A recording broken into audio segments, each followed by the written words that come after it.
கண்ணீர் சிந்துறார். இவனை இன்ஜினியரிங் படிக்க வச்சேன், கூலி வேலை பார்த்து என்னால என்ன முடியுமோ இவனுக்கு செஞ்சு கொடுத்தேன், இவனை படிக்க வச்சேன், லட்சக்கணக்கில் கொட்டுனேன், கடைசியில அரியர்னு வந்து நின்னா, சரி எப்படியாவது இவனை அதுல முன்னேற்றி வேலைக்கு சேர்த்து விடலான்னு அதுக்கு கொஞ்சம் காசு செலவழிச்சேன், வேலை பிடிக்கலன்னு வீட்டுல வந்து உட்கார்ந்து இருக்கிறான், என் புள்ள தலையெடுத்து என்னை உட்கார வைத்து சோறு போடுவான் என்று எண்ணினேன், அவனுக்கு இன்னும் பொறுப்புணர்வே வரவில்லை என்று கண்ணீர் சிந்துகின்ற தகப்பன்மார்கள் எத்தனை பேர் இருக்கிறாங்க? அந்த கண்ணீரின் வேதனைகளை இன்றைய இளைஞர்கள் உணர்கிறார்களா?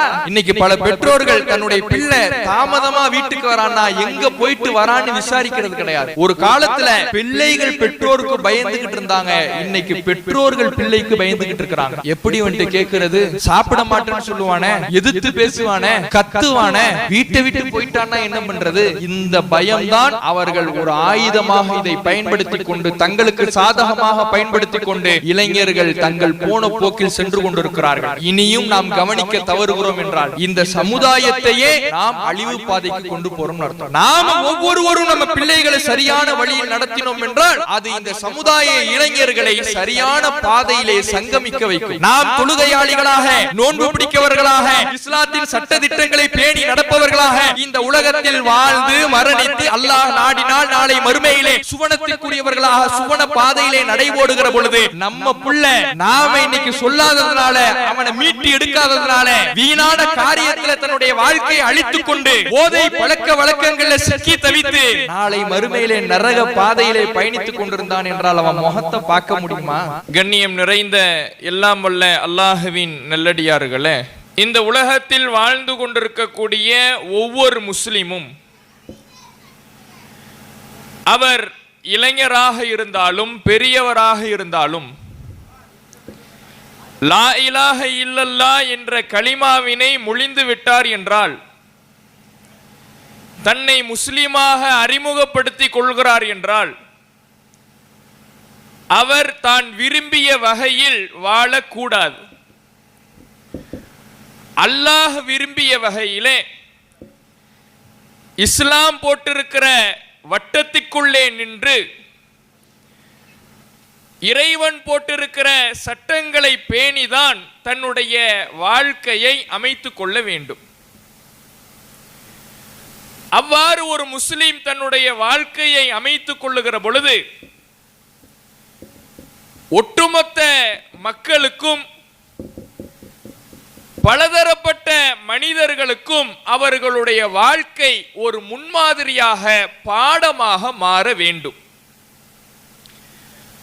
ஒவ்வொரு முஸ்லிமுடைய வாழ்க்கையும் பிற மக்களுக்கு பாடமாக, படிப்பினையாக, முன்மாதிரியாக, முன்னோடியாக திகழ வேண்டும் என்பதுதான் அல்லாஹ் முஸ்லிம்களுக்கு சொல்லக்கூடிய மிக முக்கிய அறிவுரையாக இருக்கிறது.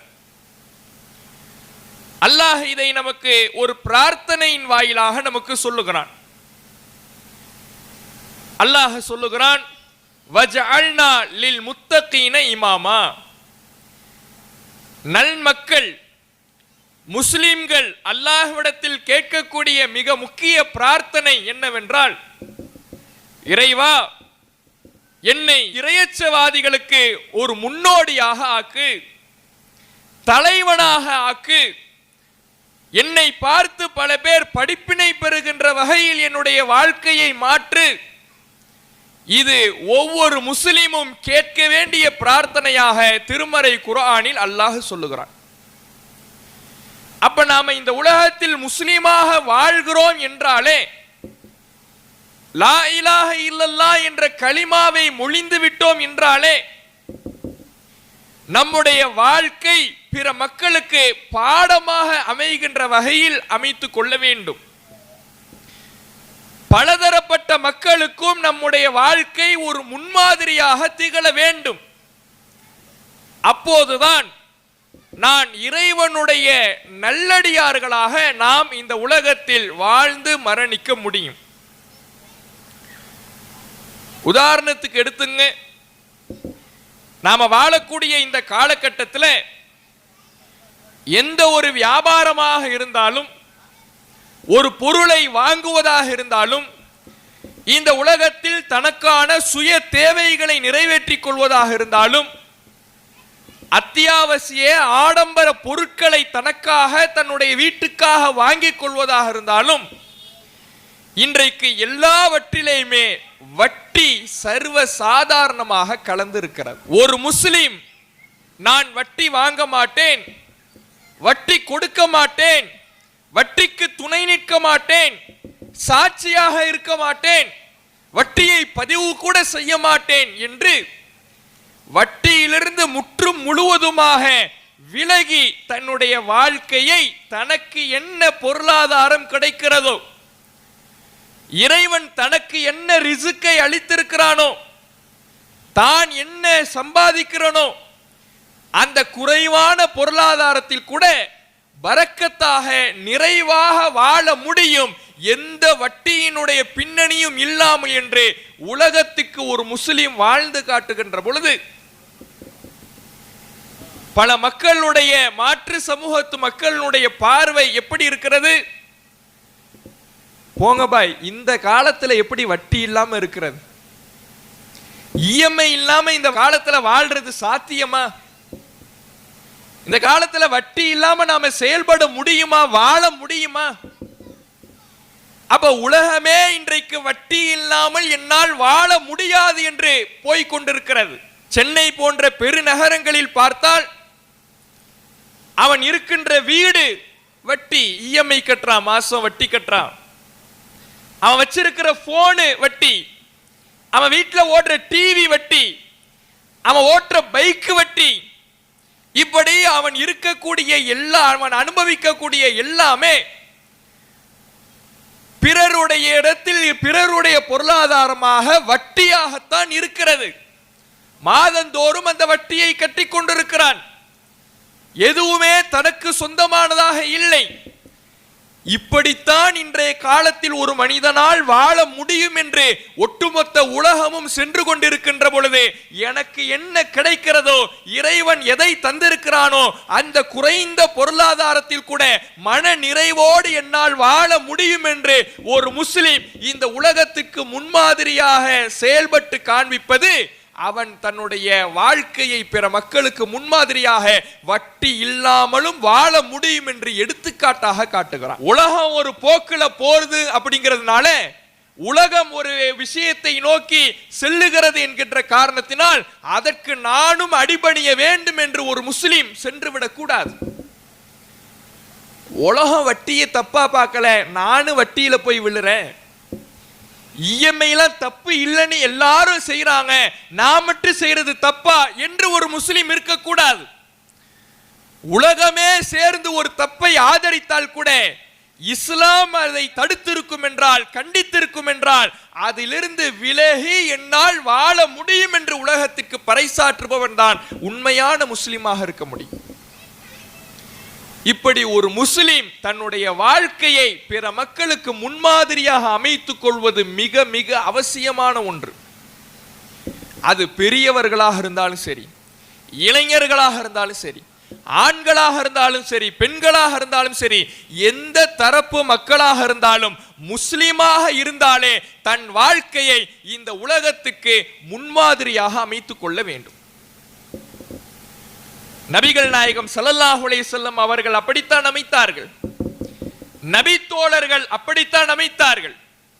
இந்த இஸ்லாத்தை நோக்கி மக்கள் படையெடுத்து வர ஆரம்பித்தார்கள் என்றால் ஒட்டுமொத்த அரபிய தீபகற்பத்தையும் தன்னுடைய கருத்துக்களால் அல்லாஹ்வுடைய தூதரவர்கள் கட்டி போட்டார்கள் என்றால், இந்த இஸ்லாமிய சித்தாந்தத்தை, இஸ்லாமிய மார்க்கத்தை ஒரு சில ஆண்டுகளில் மிகப்பெரிய பலம் பொருந்திய மார்க்கமாக அல்லாஹ்வுடைய தூதர் என்கின்ற ஒரு தனி மனிதரால் மிகப்பெரிய ஒரு புரட்சியை செய்ய முடிந்தது என்றால், நாவழி பிரச்சாரத்தை விட, சொற்கள் நிறைந்த பிரச்சாரத்தை விட நபிகள் நாயகத்தின் வாழ்க்கை இந்த உலகத்துக்கு முன்மாதிரியாக திகழ்ந்து ஒட்டுமொத்த மக்களையும் கவர்ந்து இழுத்தது. இப்படி எல்லா மக்களுமே நபிகள் நாயகத்தை பின்பற்றி தன் வாழ்க்கையை முன்மாதிரியாக அமைத்துக் கொள்ள வேண்டும். எல்லா மக்களும் முன்மாதிரியாக திகழ வேண்டும் என்பது ஒரு புறம் இருந்தாலும், இளைஞர்கள் அதில் கூடுதல் கவனமாக, கூடுதலாக தங்கள் வாழ்க்கையை முன்மாதிரியாக அமைத்துக் கொள்ளணும். பொதுவா இளைஞர்களிடத்துல பெரியவர்களை விட என்னால எல்லாமே முடியும்னு நிரூபிக்கக்கூடிய ஒரு மனப்பான்மை இளைஞர்களிடத்தில் இருக்கும். ஒரு வயசானவர் பெரியவர் பைக்கில் வேகமா போறாருன்னு வைங்களேன். வேகமா போறார். அவருக்கு ஏதாவது அவசர வேலை இருந்திருக்கும். அவர் எப்போதுமே 20லையும் 30லையும் போறவர் தான். அன்னைக்கு ஏதோ வேகமா போயிட்டார்னா இவனுக்கு ரோஷம் பொறுக்காது. பாத்தியா ஆள போய் சேர போறார் போல இருக்கு, டிக்கெட் வாங்கிட்டார் போல இருக்கு அப்படின்னு சொல்லி அவரை கிண்டல் பண்றது மட்டும் இல்லாம அவர் முன்னாடி இவன் போய் கொஞ்சம் முறுக்கணும் பைக்கை. அப்பதான் இவனுக்கு திருப்தியாகும். உங்களை விட என்னால ஸ்பீடா போக முடியும்னு நிரூபிக்கணும். அப்போ ஒரு இளைஞர்களிடத்தில் பெரியவர்களிடத்தில் போட்டி போட்டு தன்னுடைய ஆற்றலை நிரூபிக்க வேண்டும் என்று ஒவ்வொரு கட்டத்திலேயும் இளைஞர்கள் விரும்புகிறார்கள் என்றால் இந்த மார்க்கத்தை கடைபிடித்து ஒட்டுமொத்த உலகத்திற்கு முன்மாதிரியாக செயல்படுவது எல்லா முஸ்லிம்களின் மீதும் கடமை, பெரியவர்களின் மீதும் கடமை என்று இருக்கின்ற பொழுது அந்த விஷயத்திலே இளைஞர்கள் போட்டி போட்டு தங்களுடைய வாழ்க்கையை முன்மாதிரி முஸ்லிம் இளைஞர்களாக மாற்றிக்கொள்வது இன்றைய சமுதாயத்தின் ஒவ்வொரு இளைஞர்களின் மீது அவசியமானதாக இருக்குது. அதுல போட்டி போடணும். நபிகள் நாயகம் ஸல்லல்லாஹு அலைஹி வஸல்லம் அவர்களுடைய காலத்தில் அப்துல்லா இப்னு அம்ர் இப்னு அல் ஆஸ் என்கின்ற ஒரு நபித்தோழர் இளைஞர், ஒரு டீனேஜ் பருவத்தில் உள்ளவர் இளைஞர், சமீபத்தில் திருமணமானவர், மிக நெருக்கத்தில் திருமணம் நடக்குது. இவர் மேல ஒரு புகார் வருது. என்ன புகார்? மனுஷன் 365 நாளும் வருஷம் முழுக்க நோன்பு பிடிக்கிறாரு, ஒரு நைட்ல குர்ஆனை ஓதி முடிக்கிறாரு, இரவெல்லாம் நின்று வணங்கிக்கிட்டே இருக்கிறாரு, தொழுதுகிட்டே இருக்கிறாரு. இது புகாராக ரசூலுல்லாஹ்விடத்தில் எடுத்து வைக்கப்படுது. அப்ப நபிகள் நாயகம் ஸல்லல்லாஹு அலைஹி வஸல்லம் அவர்கள் அவரை அழைத்து விசாரிக்கிறாங்க. விசாரித்து அவருக்கு ஒரு அறிவுரையையும் சொல்றாங்க. இப்படி இருக்க கூடாது, உன் மனைவிக்கு செய்ய வேண்டிய கடமை இருக்கிறது, கண்ணுக்கு செய்ய வேண்டிய கடமை இருக்கிறது, உன் குடும்பத்திற்கு செய்ய வேண்டிய கடமை இருக்கிறது, உனக்கு செய்ய வேண்டிய கடமை இருக்கிறது. அந்த கடமைகளை எல்லாம் நிறைவேற்றுவதும் மார்க்க அம்சம்தான். உன்னுடைய வழிபாடு என்பது இந்த கடமைகளை பாதிக்கின்ற வகையில் அமையக்கூடாது, உன்னை நீயே வருத்தி கொள்ள கூடாது. இதையெல்லாம் அறிவுரையாக ரசூலுல்லாஹ் சொல்லிவிட்டு அவருக்கு கட்டளை இடுகிறார்கள். ஒரே நைட்ல குர்ஆன் முடிக்கிறீல, அப்படி முடிக்காத, ஒரு வாரம் எடுத்துக்க. ஒரு வாரத்துல குர்ஆனை முடி. ஒரு நைட்ல குர்ஆனை முடிக்கிறதெல்லாம் நம்ம விட்டுடு, ஒரு வாரம் எடுத்துக்க அப்படிங்கிறாங்க. நைட்டு ஃபுல்லா தொழுதுகிட்டே இருக்கிறீல, அப்படி தொழக்கூடாது, அப்படி தொழாத. தூங்கு, கண்ணுக்கு செய்ய வேண்டிய கடமையை செய்ய, தொழு, தூங்கு, தூக்கத்தையும் நிறைவேற்று, தொழுகையை நிறைவேற்று. வருஷம் ஃபுல்லா நோன்பு நோக்குறீல, அப்படி பிடிக்க கூடாது. அதிகபட்சம் உனக்கு நான் தரக்கூடிய ஆப்ஷன் என்னன்னா, ஒரு நாள் விட்டு ஒரு நாள் நோன்பு பிடிச்சுக்க. அதான் தாவூத் அலைஹிஸ்ஸலாம் அவர்கள் பிடித்த நோன்பு, அதுதான் சிறந்த நோன்பு. டெய்லி பிடிக்கிறது கூடாது. இப்படி ரசூலுல்லாஹ் ஒவ்வொன்றாக சொல்லிக்கிட்டு இருக்கிறாங்க. அப்போ ஒவ்வொன்றாக ரசூலுல்லாஹ் சொல்ல சொல்ல இவர் சொல்லக்கூடிய வார்த்தை என்ன தெரியுமா? அல்லாஹ்வுடைய தூதரே, இன்னி அஸ்ததிஉ மின் ذلك, இதை விட நான் அதிகம் செய்வதற்கு சக்தி பெற்றிருக்கிறேன். என்னிடத்திலே ஆற்றல் இருக்கிறது, என்னிடத்திலே இளமை இருக்கிறது. வயோதிகர்கள் பெரியவர்கள் இடத்தில் பெரியவர்களுக்கு முடியாததெல்லாம் என்னால் முடியும். என்னிடத்திலே இளமை என்கின்ற வலிமையை அல்லாஹ் தந்திருக்கிறான். அந்த வலிமையை, அந்த ஆற்றலை அல்லாஹ்வின் வழியிலே கழிக்க விரும்புகிறேன். என்னுடைய ஒட்டுமொத்த வாழ்வையும் அல்லாஹ்வுடைய வழிபாட்டிலே கழிக்க விரும்புகிறேன். நான் இதை விட அதிகம் செய்ய விரும்புகிறேன் என்று சொல்லும் பொழுதும் கூட அதிகபட்சம் நீ இவ்வளவு செஞ்சுக்கணும் ரசூலுல்லாஹ் முடிக்கிறாங்க. ஒரு இளைஞன் என்றால் இப்படித்தான் இருக்க வேண்டும். போட்டி போட வேண்டும். எதிலே? பைக்கில் வேகமா போறதிலே இல்ல, கேலி பண்றதிலே இல்லை, கிண்டல் பண்றதிலே இல்லை. எதில் போட்டி போட வேண்டும் என்றால் வணக்க வழிபாடுகளில் பெரியவர்களோடு போட்டி போட வேண்டும். இந்த உலகத்துக்கு முன்மாதிரியாக இஸ்லாத்தின் சட்டங்களை நடைமுறைப்படுத்தி வாழ்வதிலே போட்டி போட வேண்டும். தங்களுடைய வாழ்க்கை தன்னிடத்திலே இளமை இருக்கின்ற பொழுது அந்த இளமையினுடைய ஒட்டுமொத்த ஆற்றலையும் இஸ்லாத்தின் சட்ட திட்டங்களை கடைபிடித்து ஒட்டுமொத்த உலகத்துக்கும் நான் ஒரு முன்மாதிரி இளைஞராக வாழ்ந்து காட்டுகிறேன் என்பதிலே போட்டி போட வேண்டும். அப்படி இன்றைக்கு இளைஞர்களை பார்க்க முடிகிறதா? இன்றைய இளைஞர்களுடைய நிலைமை எப்படி இருக்குது? தன்னுடைய ஆற்றலை எல்லாம் அவன் எதிலே செலவழிக்கிறான்? போனு தான் உலகம். ஸ்மார்ட் போனு தான் இன்னைக்கு அவனுடைய ஒட்டுமொத்த உலகமாக இருக்கிறது. தன்னுடைய ஒட்டுமொத்த ஆற்றலையும் அதில் தான் பயன்படுத்துகிறான். தன்னுடைய ஒட்டுமொத்த ஆரோக்கியத்தையும் அந்த போனுக்காக இழக்கிறான். தன்னுடைய ஒட்டுமொத்த நேரத்தையும் அந்த போனிலே கழிக்கிறான். அவனையும் அந்த போனையும் பிரித்து பார்க்க முடியாத இரட்டை பிறவிகளாக தன் கையோடு ஒட்டிக்கொண்ட ஒரு சாதனமாக போனோட எப்போதும் திரிகிறான். ரோட்ல போய்கிட்டே இருப்பா. போய்கிட்டே இருக்கும் பொழுது பள்ளம் மேடு தெரியாது. நடந்து போறான்னா கையில இப்படி போன் இருக்கும், இப்படியே போனை பார்த்துக்கிட்டே தான் போவான். திடீர்னு நம்ம வீட்டில் இருக்கக்கூடிய இளைஞர்கள் எடுத்து பாருங்க, நீங்க எங்கேயும் போய் பார்க்க வேணாம். நம்ம வீட்டில் நம்ம பசங்க இருக்கிறாங்கல்ல, அவங்களுக்கு போனை நம்ம ஒன்று வாங்கி கொடுத்துருக்குறோம்ல, அந்த போனில் அவன்ற செயல்பாடு எப்படி இருக்குது பாருங்க. வீட்டில் நீங்க எல்லாரும் ஒரு இடத்துல உட்கார்ந்து இருப்பீங்க, அவன் மட்டும் தனியா ஒரு ரூம்ல உட்கார்ந்து இருப்பான். ஒரு வீட்டினுடைய ஒரு மூலையில் உட்கார்ந்து இருப்பான். போனும் கையுமாவே உட்கார்ந்து இருப்பான். போன்ல சார்ஜ் குறையும், அந்த சார்ஜ் போட்டுக்கிட்டே யூஸ் பண்ணுவான். சார்ஜ் ஏற அந்த 1 மணி நேரம் கூட அவனால பொறுக்க முடியாது. பாப்பா போனை யூஸ் பண்ணுவான், திடீர்னு பார்த்து சிரிப்பான். என்னடா நம்ம பிள்ளைக்கு ஏதோ ஆயிடுச்சுன்னு நினைக்க கூடாது, போன்ல பார்த்து சிரிச்சம்பா. போனே தான் எப்போது பார்த்தாலும் அந்த போனும் கையுமா தான் இருப்பான். பார்க்கிறோமா இல்லையா? ஒரு காலத்திலே குனிந்த தலை நிமிராத பிள்ளைகள் என்றால் நல்ல பிள்ளைகளுக்கு இலக்கணமா சொல்லப்பட்டுச்சு.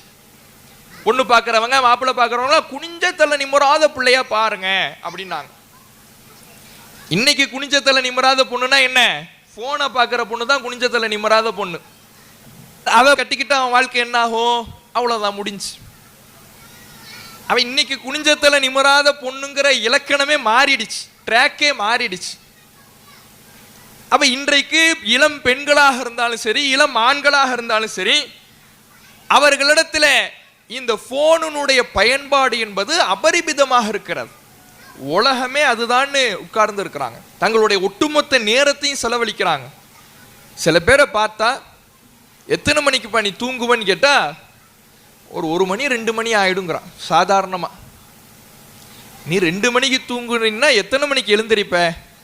ஒரு 9 மணி ஆயிடும். அது எதுக்காக? காலேஜ் ஸ்கூலுக்கு போறதுக்காக.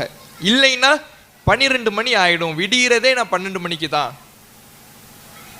2 மணி வரை அப்படி என்னப்பா செஞ்ச? படிச்சியா? ஏதாவது அறிவை வளர்த்துக்கிட்டியா?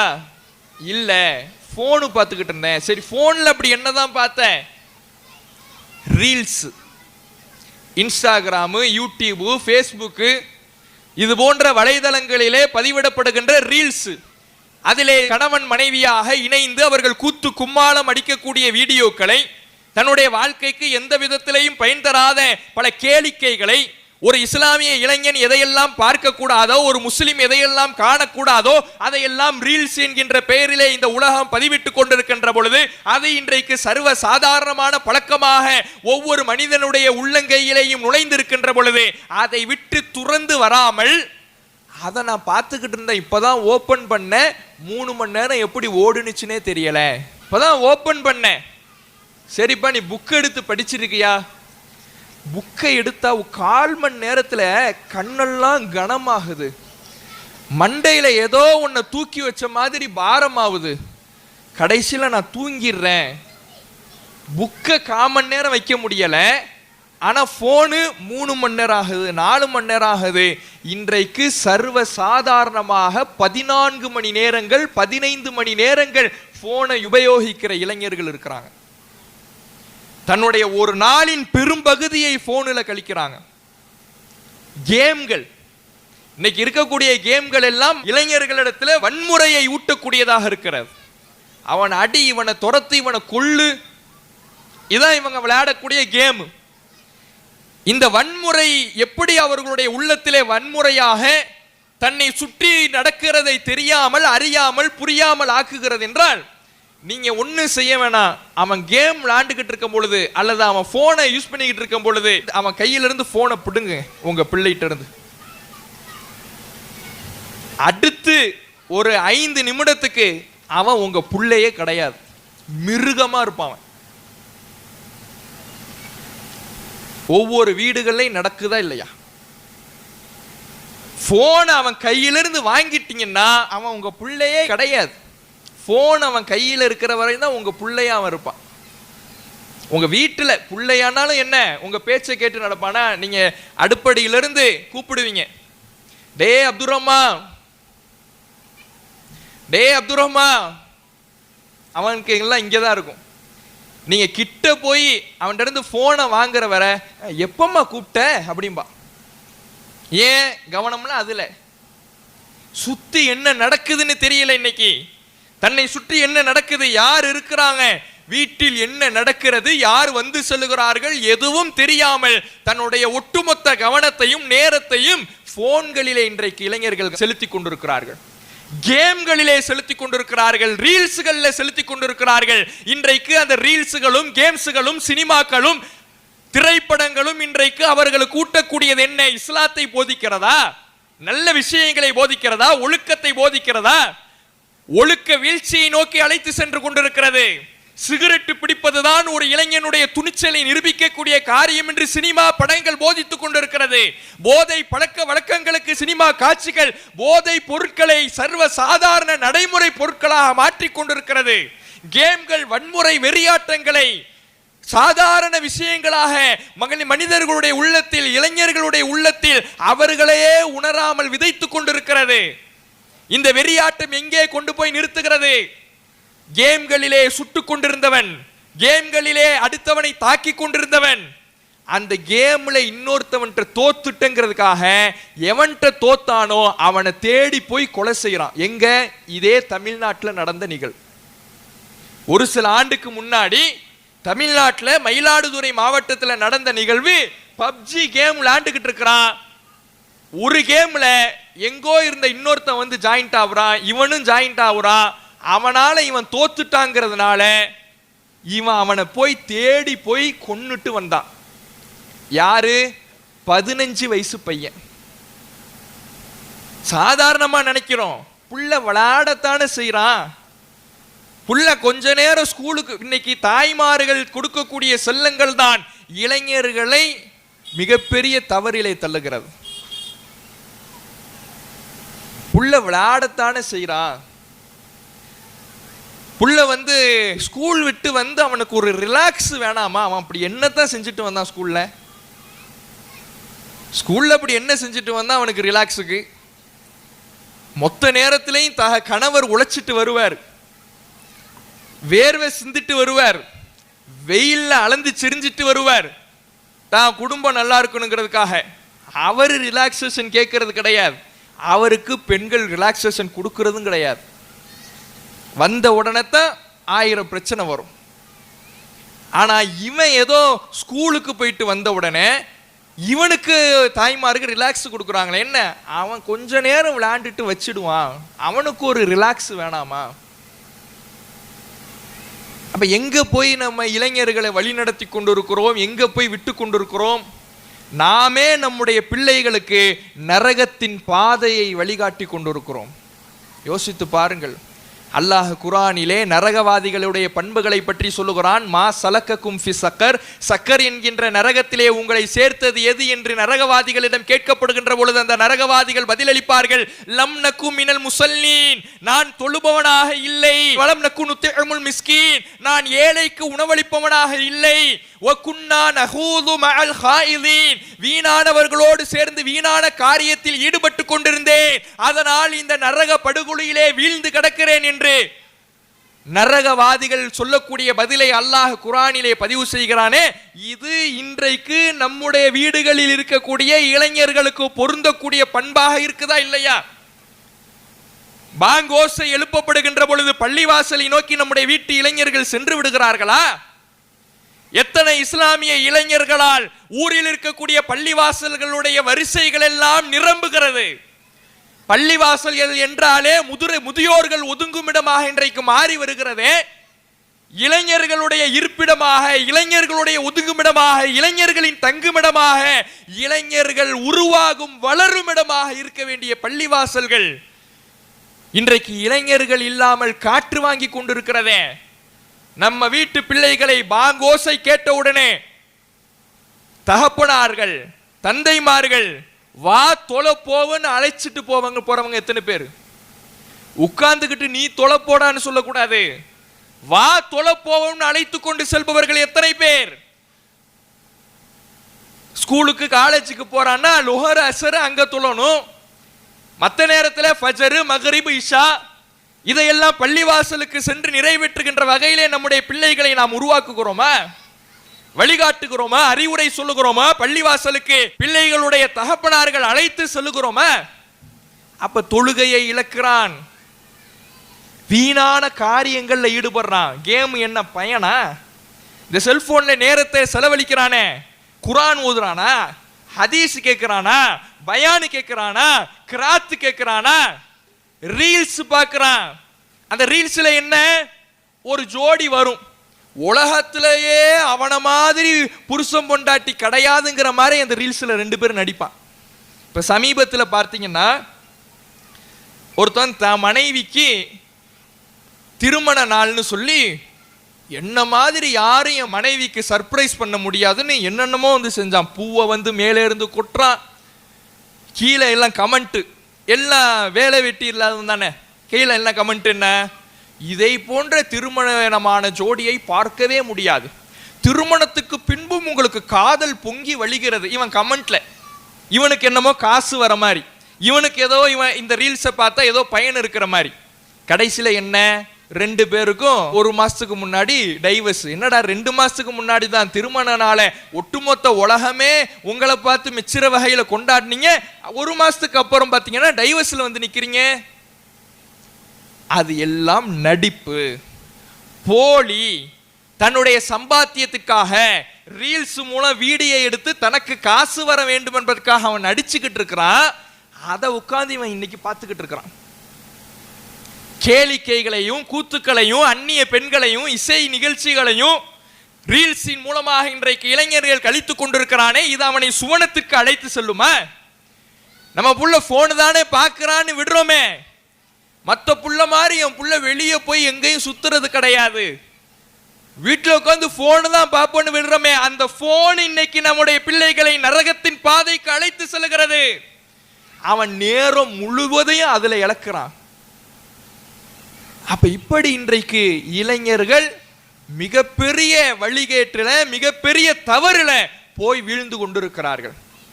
போன் அவர்களை மதிமயக்கி கொண்டிருக்கிறது, அவர்களுடைய சிந்தனையை மழுங்கடிக்கிறது, கேம் அவர்களுடைய எண்ண ஓட்டங்களை சிதைக்கிறது, சின்ன பின்னமாக்குகிறது. அதுதான் இன்றைய இளைஞர்களுக்கு நடந்து கொண்டிருக்கின்ற விஷயம். இன்னைக்கு பார்த்தீங்கன்னா இளைஞர்கள்ட்ட பொறுப்புணர்வு என்பது ரொம்ப குறைந்து வருது. என்ன பொறுப்புணர்வு? ஒரு வீட்டிற்கு தான் ஒரு நல்ல பிள்ளையாக இருக்க வேண்டும், அவன் மார்க்கத்தை கடைபிடிக்கிறாங்கிறதெல்லாம் அதுக்கும் வருவோம். முதல்ல அவன் வீட்டுக்கு நல்ல பிள்ளையாக இன்றைய இளைஞன் ஒரு பொறுப்புள்ள இளைஞனாக உருவாகிறானான்னு கேட்டா அதுவே இல்லை.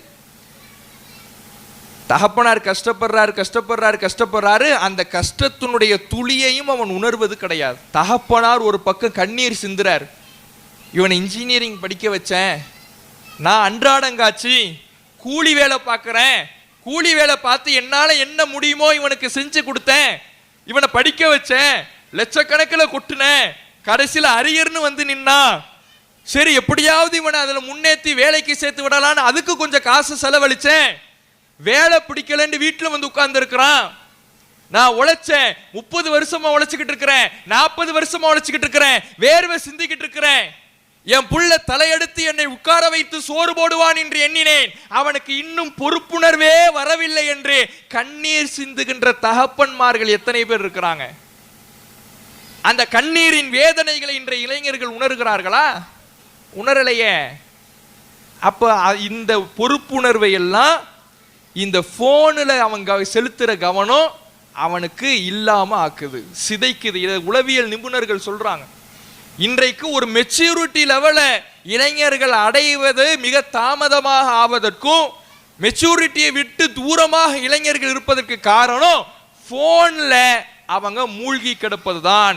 யதார்த்த உலகத்தை மறந்து செல்போன்கிற மாய உலகத்துல அவங்க சிக்கி கிடக்குறாங்க. ரீல்ஸ் தான் உண்மை நம்புறான், கேம் தான் உண்மை நம்புறான், சினிமா தான் உண்மை நம்புறான், தான் வாப்பா தன்னுடைய தகப்பனாரு கண்ணு முன்னாடி படுற கஷ்டம் அவனுக்கு தெரிகிறது கிடையாது. அப்ப இன்றைய இளைஞர்களுடைய போக்கு என்பது, பொறுப்புணர்வு என்பது தூரமாக இருக்குது. அதை மறந்து செயல்படுகிறார்கள் என்பதை நாம உணர வேண்டும். ஒரு இளைஞன், ஒரு முஸ்லிம் இளைஞன் எப்படி இருக்கணும்? இப்னு உமர் ரலியல்லாஹு அன்ஹு அவர்கள் அல்லாஹ்வுடைய தூதரவர்களால் உருவாக்கப்பட்ட ஒரு இளைஞர், சஹாபி. உமர் ரலியல்லாஹு அன்ஹு அவர்கள் மௌத்தாகிறார். உமர் ரலியல்லாஹு அன்ஹு அவர்களுக்கு பிறகு பாலைவனத்தில் போய்கிட்டு இருக்கிறார். போய்கிட்டு இருந்தவர் எதிர்த்தப்புல ஒரு ஆளை பார்க்கிறார். பார்த்த உடனே இவர் போன வாகனத்திலிருந்து, இவர் போன ஒட்டகத்திலிருந்து இவர் கீழே இறங்கிறார். கீழே இறங்கி நின்னுக்கிட்டு இருந்தவரை ஒட்டகத்தில் ஏத்திக்கிறார். இவர் பாலைவனத்தில் எப்படி வெயில் அடிக்கும், உச்சந்தலையை சுட்டரிக்கும். இவர் தலைப்பாகை போட்டிருக்கிறார். வாகனத்தில் ஏத்துனார்ல, அவர் தலையில இந்த தலைப்பாகை போட்டு நீங்க போட்டுங்க, வெயிலில் இருந்து நீங்க தப்பிச்சிங்கன்னு கொடுக்கிறார். சுத்தி இருந்த மக்கள்லாம் கேட்கிறாங்க, இப்னு உமர் அவர்களே, இவ்வளவு கண்ணியப்படுத்துறீங்களே, இவ்வளவு மரியாதை செய்றீங்களே, அவர் ரொம்ப முக்கியமான ஆளோ, யார் அவரு அப்படின்னு கேட்கிறாங்க. அப்ப அவர் சொல்றாரு, ஒரு இளைஞனை பாருங்கள், நபிகள் நாயகம் ஸல்லல்லாஹு அலைஹி வஸல்லம் அவர்கள் உருவாக்கிய இளைஞர்கள் இப்படித்தான் இருக்க வேண்டும் என்பதற்கு எடுத்துக்காட்டாக இப்னு உமர் ரலியல்லாஹு அன்ஹு அவர்கள் இருக்கிறார்கள். அவர் வேற யாரும் இல்ல, அவருடைய தகப்பனாரும் என்னுடைய தகப்பனார் உமரும் ஃப்ரெண்ட்ஸு. அவங்க ரெண்டு பேரும் தெரிஞ்சவங்க, சிநேகிதர்கள். ரசூலுல்லாஹ் ஒரு செய்தியை சொன்னாங்க, இன்ன அபர்ரல் பிர், நன்மைகளில் மிக உச்சக்கட்ட நன்மை என்னவென்றால் சிலத்துல் வலதி லி அஹ்லி உத்தி அபிஹி, தன்னுடைய தகப்பனாருக்கு யாரெல்லாம் நேசத்திற்குரியவர்களாக இருக்கிறார்களோ அவர்களோடு இணைந்து வாழ்வது, அவர்களுக்கு நல்லுபகாரம் செய்வதுதான் நன்மைகளில் உச்சபட்சமான நன்மை என்று அல்லாஹ்வுடைய தூதர்வர்கள் சொன்னாங்க. அதனால தான் நான் இறங்கிக்கிட்டு அவருக்கு வாகனத்தை கொடுத்தேன், என்னுடைய தலைப்பாகை அவருக்கு கொடுத்து கண்ணியப்படுத்தின என்று இப்னு உமர் ரலியல்லாஹு அன்ஹு அவர்கள் சொல்லுகிறார் என்றால், இவர்தான் பொறுப்புள்ள இளைஞர். தன்னுடைய தகப்பனாருக்கு தெரிந்தவர்களுக்கு இவ்வளவு கண்ணியப்படுத்தினார்னா தகப்பனாருக்கு எவ்வளவு கண்ணியப்படுத்தியிருப்பார். இன்னைக்கு தகப்பனாருக்கே கண்ணியப்படுத்த மாட்டேங்கிறானே. போனை வாங்கிட்டீங்கன்னா அவன் பேசுற பேச்ச காது கொடுத்து கேட்க முடியாது. ஏதோ விரோதிக்கும் சண்டை நடக்குதுன்னு வெளியில இருக்கிறவங்க நினைக்கிற அளவுக்கு தகப்பனுக்கும் பிள்ளைக்கும் சண்டை நடக்கும் வீட்டில். சீ என்று கூட சொல்லக்கூடாது பெற்றோரை பார்த்து என்று இருக்கக்கூடிய இந்த மார்க்கத்தில் இருக்கின்ற இளைஞர்களுடைய செயல்பாடு இவ்வளவு மோசமாக இன்றைக்கு போய்கிட்டு இருக்கு. போனுலையும் கேம்லையும் பைக்கிலையும் தான் இன்றைய இளைஞர்களின் கவனம் இருக்குது. இளைஞர்கள் தங்களுடைய மார்க்க விஷயத்தில் பேணுதலோடு இருக்க வேண்டும். பள்ளிவாசலை நோக்கி புறப்பட வேண்டும். வில்லிலிருந்து புறப்படுகின்ற அம்புகளாக பாங்கோசை கேட்டவுடனே ஹய்யால ஸலா ஹய்யாலல் ஃபலா, தொழுகையின் பக்கம் வாருங்கள், வெற்றியின் பக்கம் வாருங்கள் என்று இறைவனுடைய அழைப்பு கொடுக்கப்பட்ட உடனே இளைஞர்கள் பள்ளிவாசலை நோக்கி புறப்பட்டு படையெடுக்க வேண்டும். அவர்கள்தான் முன்மாதிரி முஸ்லிம் இளைஞர்கள். அந்த இளைஞர்களை உருவாக்குகிற வரை நம்முடைய சீர்திருத்தம் தொடர்ந்து கொண்டே இருக்க வேண்டும். அறிவுரை சொல்லணும் இளைஞர்களுக்கு. நம்ம வீட்டு இளைஞர்களுக்கு மார்க்கத்தை போதிக்கணும், மார்க்கத்தை கற்றுக் கொடுக்கணும். இன்னைக்கு நாம மார்க்கத்தினுடைய முக்கியத்துவத்தை நாமளே நம்முடைய பிள்ளைகளுக்கு கொடுக்காம இருக்கிறோம். சின்ன வயசுல மதரசாவில் போய் சேர்த்து விடுவோம், ஓதுவான். மக்தப் மதரசால அலிஃப் பா தான் ஓதிக்கிட்டு இருப்பான். அப்படி ஓதிக்கிட்டு இருக்கிறவன் நல்ல உருவாகுவான். ஒரு 5வது 6வது படிக்கும் பொழுதெல்லாம் நல்ல பள்ளிவாசலோடு ஈடுபாடா இருப்பான். 8th வருவான், 9th வருவான். அதோட வீட்டில் தான் நம்ம தான் சொல்லுவோம், அடுத்த வருஷம் பப்ளிக் வருது, டியூஷன் போகணும், நீ மதரசாவுக்கு போவாத. அங்க அவனுக்கு கட்டாகும் மார்க்க தொடர்பு, பள்ளிவாசல் தொடர்பு அங்க தடைபடும். நல்ல ஆர்வமாக வந்து கொண்டிருந்தவனை நாமே உலக கல்வி என்கின்ற பெயரிலே தடுத்து நிறுத்துகிறோம். உலக கல்வி வேண்டும் தான், மாற்று கருத்து இல்லை. இறைவனை மறந்து, தொழுகையை மறந்து, பள்ளிவாசலை மறந்து கிடைக்கின்ற உலக கல்வியை வைத்து நாம் என்ன செய்ய போகிறோம்? இந்த இளைய தலைமுறையினர் இன்றைக்கு ஒழுக்க வீழ்ச்சியில் சென்று கொண்டிருக்கிறது என்றால் அதற்கு காரணம் மார்க்கம் மறந்து போன காரணத்தினாலதான். அல்லாஹ்வுடைய தூதர் அவர்கள் இப்னு அப்பாஸ் ரலியல்லாஹு அன்ஹு அவர்களுக்கு ஒரு அழகான அறிவுரையை கொடுக்கறாங்க. இதுதான் இன்னைக்கு நம்ம வீட்டு இளைஞர்களுக்கு நாம கொடுக்க வேண்டிய அறிவுரை. யஹ்ஃபலில்லா யஹ்ஃபலுக். அல்லாஹ் விஷயத்துல நீ கவனமா பேணுதலாயிரு, அல்லாஹ் உன்னை பாதுகாப்பான். இதை சொல்லி கொடுத்து வளங்க. நீ 9th படிச்சிட்டியா, பப்ளிக்கு தயாராகணும், மக்தப் மர்சா போனதெல்லாம் போதும், நீ மதரசா போனதெல்லாம் போதும், டியூஷன் போண்டு அல்லாஹ்வுடைய பாதையை விட்டு தூரமாக்குறோமே, அப்படி சொல்லி கொடுக்க கூடாது. அல்லாஹ் விஷயத்தில் நீ கரெக்டாரு, தொழுகையில கரெக்டாரு, பள்ளிவாசலோடு தொடர்புல இரு, மார்க்க பேணுதலை கடைபிடி, அல்லாஹ்வுடைய விதித்திருக்கிற சட்டதிட்டங்களை பேணி நட, ஹராம் ஹலாலை கவனித்து உன் செயல்பாட்டை அமைத்துக்கொள், அல்லாஹ் உன்னை பாதுகாப்பா, இறை உதவி உன்னை தேடி வரும் சொல்லி வளங்க. இப்படி உருவாக்குகிற பொழுதுதான் நம்ம இளைஞர்களை நாம சரியான வழி நடத்த முடியும், முன்மாதிரி முஸ்லிம் இளைஞர்களாக உருவாக்க முடியும். அப்ப மார்க்க விஷயத்தில் அவர்களை பேணுதல் உள்ளவர்களாக மாற்ற வேண்டும்.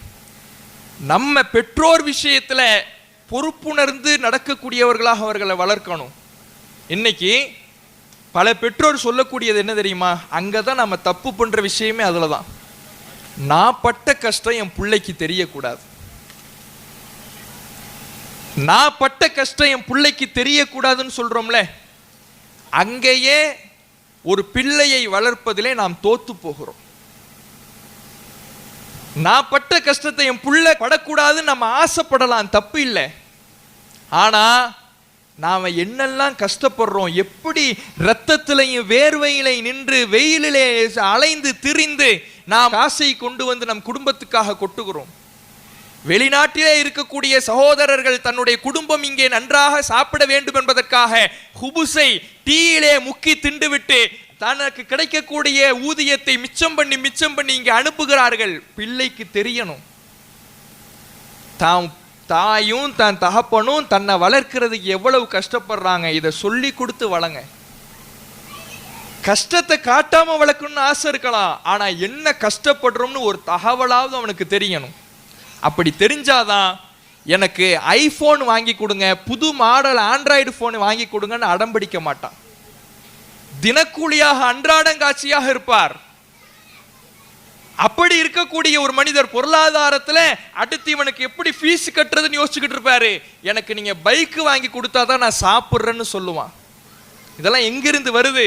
கஷ்டம் தெரியாம என் பிள்ளைய வளர்க்கணும்னு கஷ்டத்தை சொல்லாமலேயே வளர்க்குறோமே, அங்க பிறக்குது. அப்ப நம்ம பிள்ளைங்களுக்கு கஷ்டத்தை சொல்லி கொடுத்து வளர்க்கணும். இளைஞர்கள் தங்கள் பெற்றோர்கள் விஷயத்துல கவனமா இருக்கணும். இந்த இஸ்லாமிய மார்க்கம் பெற்றோர்களை எவ்வளவு வலியுறுத்துகிறது என்றால், நீ இறைவனை வணங்குவதற்கு அடுத்தபடியாக நீ பேண வேண்டிய மிக முக்கிய கட்டளை பெற்றோருக்கு நல்லுபகாரம் செய்ய வேண்டும் என்பதுதான். சீ என்று கூட அவர்களை பார்த்து நீ சொல்லக்கூடாது. மார்க்கம் போதிக்கிறது, உனக்கு பெற்றோர் இருந்து அவர்கள் வயோதிகத்தை அடைந்து நீ அல்லாஹ்விடத்திலே மன்னிப்பை பெறவில்லை என்றால் உன் மறுமை வாழ்வு நாசமாகட்டும்ங்கிறாங்க அல்லாஹ்வுடைய தூதர். அவ்வளவு பார்த்து பார்த்து நம்முடைய பெற்றோருக்கு நல்லுபகாரம் செய்யணும். ஆனா இன்னைக்கு அப்படி நடக்குதா? பெற்றோரை தாறுமாறாக பேசுகின்ற பிள்ளைகள், பெற்றோரை கண்ணிய குறைவாக நடத்துகிற பிள்ளைகள், பெற்றோருக்கு கொடுக்க வேண்டிய மரியாதையை தராத பிள்ளைகள். பெற்றோர் தகப்பனார் உழைத்து கொண்டே இருந்தார், கடைசியில் அவரை உட்கார வைத்து அவருக்கு சாப்பாடு கொடுப்பதற்கு, மரியாதை செய்வதற்கு, கண்ணியம் செய்வதற்கு தயாராக இல்லாமல் தன் வாழ்க்கையையே கேள்விக்குறியாக அமைத்துக் கொண்டிருக்கின்ற பிள்ளைகள். எங்க போய் முடிய போகுது இது? முன்மாதிரி முஸ்லிம் இளைஞர்களா? இந்த இளைஞர்களுடைய போக்கு எங்க போய்கிட்டு இருக்கு யோசிச்சு பாருங்க.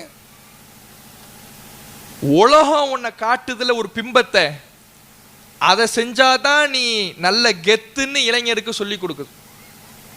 நீ பெற்றோர் பேச்சு கேட்டு நடக்கிறவன்லாம் பழம், பெற்றோர் பேச்சு கேட்டு நடக்கிறவன்லாம் சாம்பிராணி, பெற்றோர் பேச்சு கேட்டு நடக்கிறவன்லாம் அவன் தைரியம் இல்லாதவன்.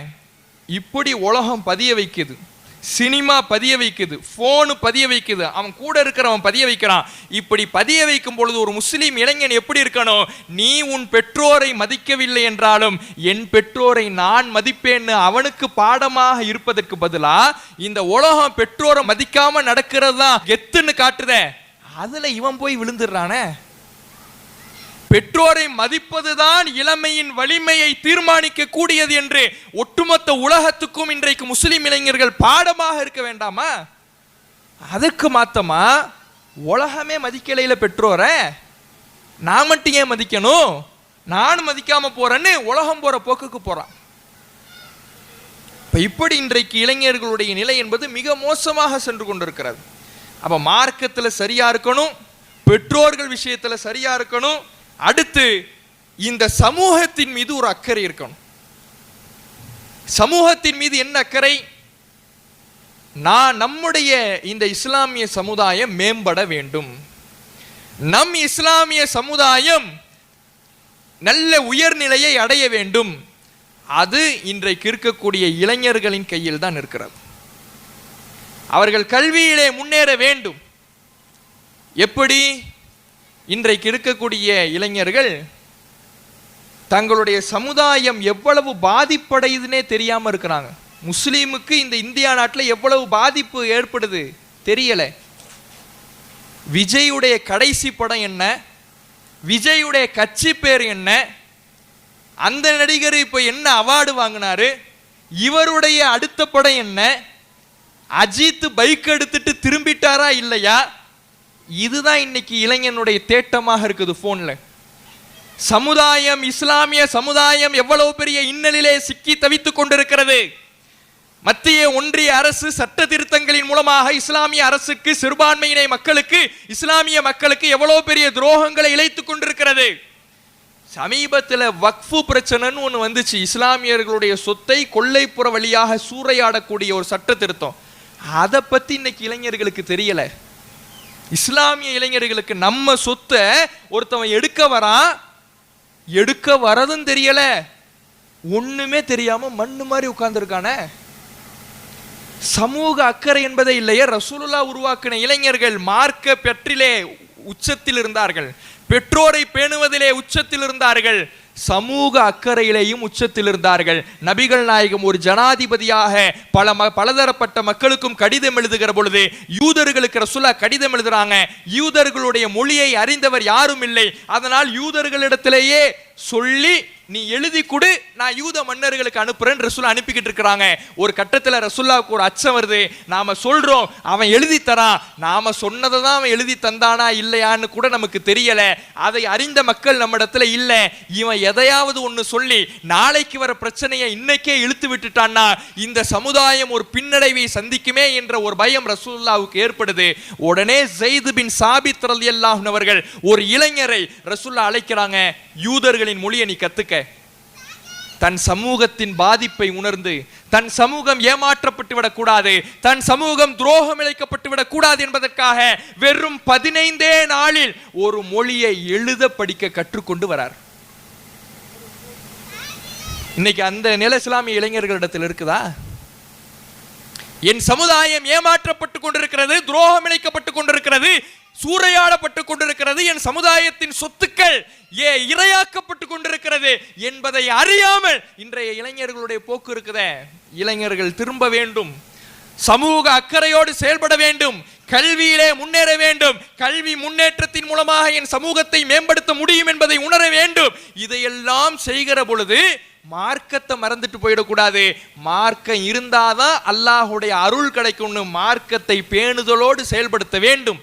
அதுதான் இன்றைய இஸ்லாமிய இளைஞர்களிடத்தில் நாம் சொல்ல வேண்டிய மிக முக்கிய தகவலாக இருக்குது. இறுதியாக பெற்றோருக்கு சொல்ல வேண்டிய தகவல், நம்ம பிள்ளைங்களுக்கு நாம் செல்லம் கொடுக்குறோங்கிற பேர்ல அவங்க கேட்ட போனையும் அவங்க கேட்ட பைக்கையும் நாம் வாங்கி கொடுத்துக்கிட்டு இருந்தோம்னா, இன்னைக்கு சில பெற்றோர்கள் தாம் பிள்ளை எங்கிருந்து எப்படி காசு கொண்டுட்டு வரான்னு விசாரிக்கிறது கிடையாது, காசு கொண்டுட்டு வரான்னு வாங்குறாங்க. கடைசியில பார்த்தா அவன் போதை பொருளை கடத்தி அதன் மூலமா காசு கொண்டுட்டு வந்துட்டு இருக்கிறான். இன்னைக்கு பல பெற்றோர்கள் தன்னுடைய பிள்ளை தாமதமா வீட்டுக்கு வரான்னா எங்க போயிட்டு வரான்னு விசாரிக்கிறது கிடையாது. ஒரு காலத்துல பிள்ளைகள் பெற்றோருக்கு பயந்துகிட்டு இருந்தாங்க, இன்னைக்கு பெற்றோர்கள் பிள்ளைக்கு பயந்துகிட்டு இருக்கிறாங்க. எப்படி வந்துட்டு கேட்கறது? சாப்பிட மாட்டேன்னு சொல்லுவானே, எதிர்த்து பேசுவானே, கத்துவானே, வீட்டை விட்டு போயிட்டான்னா என்ன பண்றது? இந்த பயம்தான் அவர்கள் ஒரு ஆயுதமாக இதை பயன்படுத்தி கொண்டு தங்களுக்கு சாதகமாக பயன்படுத்தி கொண்டு இளைஞர்கள் தங்கள் போன போக்கில் சென்று கொண்டிருக்கிறார்கள். இனியும் நாம் கவனிக்க தவறுகிறோம் என்றால், நம் பிள்ளைகளை நாம் சரியான பாதையில் அழைக்காமல் இருக்கிறோம் என்றால், நம் பிள்ளைகளை இந்த சமுதாயத்தையே நாம் அழிவு பாதைக்கு கொண்டு போறோம்னு அர்த்தம். இந்த சமுதாய இளைஞர்களின் மாற்றம் எங்கே இருந்து ஆரம்பமாகணும்னா ஒவ்வொரு வீட்டிலிருந்து ஆரம்பமாகணும். நம்ம ஒவ்வொரு வீட்டிலே இருக்கக்கூடிய இளைஞர்களை சரி செய்து விட்டோம் என்றாலே அது சமூக மாற்றமாக மாறிவிடும். ஏனென்றால் பல குடும்பங்கள் சேர்ந்ததுதான் ஒரு சமூகம். நாம ஒவ்வொருவரும் நம்ம பிள்ளைகளை சரியான வழியில் நடத்தினோம் என்றால் அது இந்த சமுதாய இளைஞர்களை சரியான பாதையிலே சங்கமிக்க வைக்கும். அத்தகைய முயற்சியை ஒவ்வொரு பெற்றோரும் எடுக்க வேண்டும். நமக்கு அல்லாஹ் கொடுத்திருக்கிற பொறுப்பை உணருங்க. கூ அன்ஃபுஸக்கும் வஹ்லீக்கும் நாரா, உங்களையும் உங்கள் குடும்பத்தாரையும் நரக நெருப்பிலிருந்து காத்து கொள்ளுங்கள் என்று அல்லாஹ் சொல்லுகிறானே. நாம் தொழுகையாளிகளாக, நோன்பு பிடிக்கவர்களாக, இஸ்லாத்தின் மார்க்க உபதேசங்களை கேட்பவர்களாக, இஸ்லாத்தின் சட்ட திட்டங்களை பேணி நடப்பவர்களாக, ஹராம் ஹலாலில் கவனம் எடுப்பவர்களாக இந்த உலகத்தில் வாழ்ந்து மரணித்து அல்லாஹ்விடத்திலே அல்லாஹ் நாடினால் நாளை மறுமையிலே சுவனத்திற்குரியவர்களாக சுவன பாதையிலே நடைபோடுகிற பொழுது நம்ம புள்ள நாம இன்னைக்கு சொல்லாததுனால, அவனை மீட்டி எடுக்காததுனால, நேரத்தை வீணடிச்சு ரீல்ஸ்ல செலவழிச்சு கேம்ல செலவழிச்சு வீணான காரியத்துல தன்னுடைய வாழ்க்கையை அழித்து கொண்டு போதை பழக்க வழக்கங்கள்ல சிக்கி தவித்து நாளை மறுமையிலே நரக பாதையிலே பயணித்துக் கொண்டிருந்தான் என்றால் அவன் முகத்தை பார்க்க முடியுமா? யோசிச்சு பாருங்க. என்னை ஏன் நீங்க தடுக்கல, என்னை ஏன் நீங்க மீட்டெடுக்கலன்னு நாளைக்கு நம்மளை பார்த்து கேட்டா நம்ம மனம் தாங்குமா? யோசிச்சு பாருங்க. அப்ப பெற்றோர்கள் பிள்ளைகள் விஷயத்துல தங்களுடைய பொறுப்பை உணர்ந்து அவர்களை நரகிலிருந்து மீட்க வேண்டிய பொறுப்பு நம்மை சார்ந்தது என்பதை உணர்ந்து நம் இந்த சமூக இளைஞர்களின் மாற்றத்தை ஒவ்வொரு வீட்டிலிருந்தும் துவங்க வேண்டும். நபிகள் நாயகம் ஸல்லல்லாஹு அலைஹி வஸல்லம் அவர்கள் உருவாக்கிய இளைஞர்கள் இந்த இஸ்லாத்தின் கட்டுப்பாடுகளை பேணி நடப்பவர்களாக இருந்தார்கள். இஸ்லாத்தின் வளர்ச்ி நபிகள் நாயகம் ஸல்லல்லாஹு அலைஹி வஸல்லம் அவர்கள் உருவாக்கிய இளைஞர்களின் மூலமாக ஏற்பட்டது.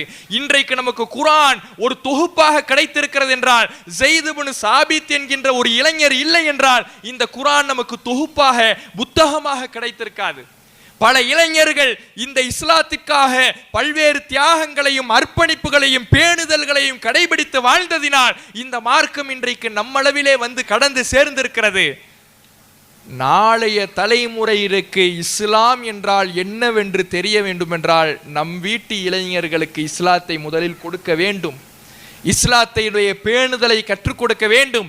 சரியான வழியிலே அவர்களை வழிநடத்த வேண்டும். அந்த சீர்திருத்தத்தை நாம் ஒவ்வொருவரும் நம்முடைய வீடுகளிலிருந்து துவக்க வேண்டும் என்று சொல்லி நம்முடைய இளைஞர்களை, நாளைய தலைமுறையினரை சரியான பாதையில் அல்லாஹ் நமக்கு சரி செய்து தருவானாக என்று கூறி எனது உரையை நிறைவு செய்கின்றேன். வாஹிர் தாவானா அல்ஹம்துலில்லாஹி ரப்பில் ஆலமீன். அஸ்ஸலாமு அலைக்கும் வரஹ்மத்துல்லாஹி வபரகாத்துஹு. அல்லாஹு அக்பர், அல்லாஹு